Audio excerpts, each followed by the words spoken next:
INTUC ఆధ్వర్యంలో సోమవారం నాడు ఐఎన్టీయూసీ సంఘమందు సుమారు 120 మంది కార్మికులు చేరడం జరిగింది. నూతనంగా ఉమ్మడి కర్నూలు జిల్లా ప్రధాన కార్యదర్శిగా కిషోర్ సునీల్ విజయ్ కుమార్ తన అనుచరులతో దాదాపు 120 మంది ఐఎన్టీయూసీలో చేరడం గర్వకారణం. ఈ సందర్భంగా జిల్లా ఐఎన్టీయూసీ అధ్యక్షులు బుగులు బతుకన్న కిషోర్ని కండువ కప్పి సంఘం నందు ఆహ్వానించి నియామక పత్రం అందించారు. ఆంధ్రప్రదేశ్లో కాంగ్రెస్ పార్టీ లేకున్నా కానీ కార్మికులు ఐఎన్టీయూసీలో చేరడం శుభ పరిణామం.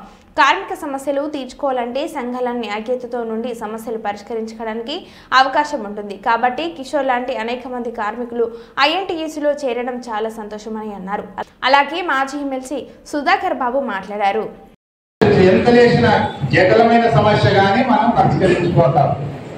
అందుకోసమే జిల్లా ప్రధాన కార్యదర్శిగా ఎన్నుకున్నాము కిషోర్ గారిని. ఈ నుండి జిల్లా ప్రధాన కార్యదర్శి నంద్యాల కర్నూలు జిల్లాకి రెండింటికి ప్రధాన కార్యదర్శిగా ఉండి ప్రతి ఒక్కటి ఏ సమస్య ఉన్నా కానీ కిషోర్